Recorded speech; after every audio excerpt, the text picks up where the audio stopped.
Welcome back. Texas Democrats fleeing the state in an effort to kill the state's new voting bill. The lawmakers posted selfies of themselves on their private jet en route to Washington. They were having a ball, all smiles. The group of lawmakers say they're prepared to remain outside of state lines for the duration of the 30-day session so that they make it impossible to pass any legislation on voting.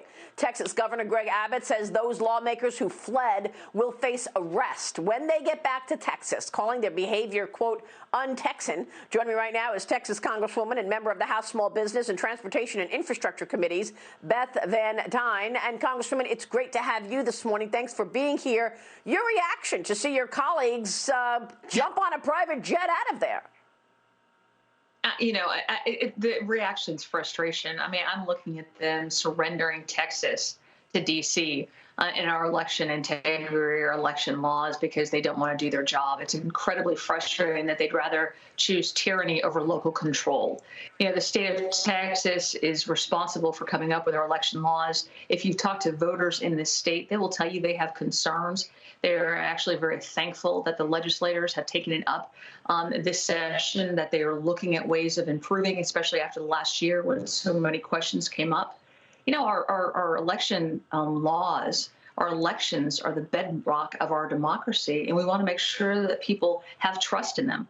And to not do your job, to just take off and go hide, behind Biden or Vice President Harris up in D.C., it's a dereliction of their duty. It's completely ignoring their responsibilities and their promise and commitment to their voters and their constituents, quite honestly.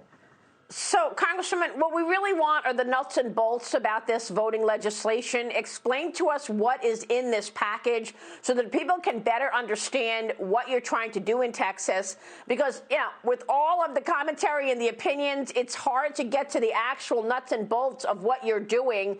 Is there any suppression whatsoever in any of this? And what are the main, leads or headlines of this voting bill? So what you're looking at, and it's not me that's doing it, I'm in Congress, and I see what they're doing in Congress with, their H.R. 1 bill and basically trying to take over and federalize all of our elections across all the states, which means having D.C. to decide how every single state votes. What they're trying to do in Texas and what they're trying to do in states across the country is take into account changes that were made over the last year, changes in mail-in ballots, changes in time of openings, making sure that you have people who are supposed to be at the polls voting it's actually them, looking at voter ID laws. But it's responding to the issues that their constituents have brought forward. It's making sure that every single vote counts, that people have access to the polls, but we actually have legal votes. And, I think that's exactly what the state legislators' jobs are supposed to be. It's making sure that people have access, but we're also making sure that people who have died or who have moved are not voting or not voting multiple times, and that folks who are supposed to be at those polling locations are able to get there.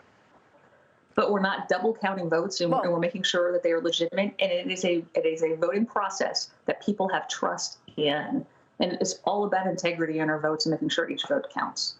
Of course. Well, thank you for that, because this sounds very responsible. This sounds like what anybody would want you to do to ensure that the vote is fair, and yet the state legislators want no part of it. All right, let me get to the Washington business right now that you are knee-deep in. Vermont Senator Bernie Sanders is pushing for a massive reconciliation package, larger than the floated $3.5 trillion package. Congresswoman, where are you in terms of an infrastructure deal, and are you expecting that we're going to get agreement on the infrastructure package only for you and your colleagues to come back and have to push back on a reconciliation package that President Biden wants to push through in the next couple of weeks, which includes much higher taxes and much higher spending?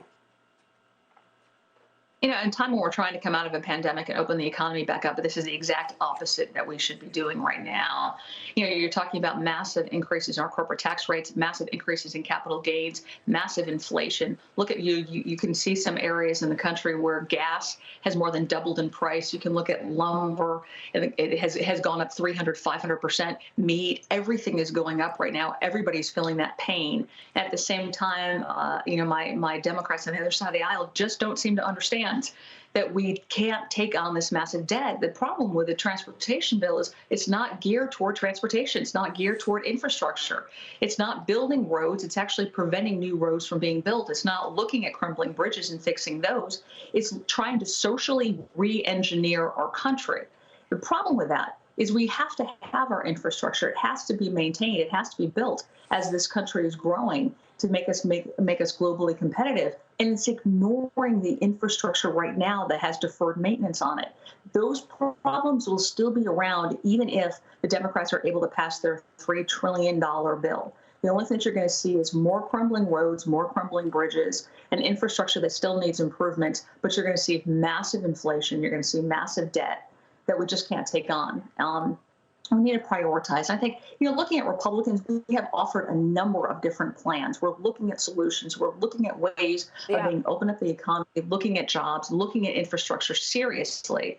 We're just being completely ignored by far left extremists like Bernie Sanders. Wow. All right, Congresswoman, I know you've got a jobs fair today with opportunities for Texans. We'll be watching that. Congresswoman Beth Van Duyne, great to see you this morning. Thank you so much.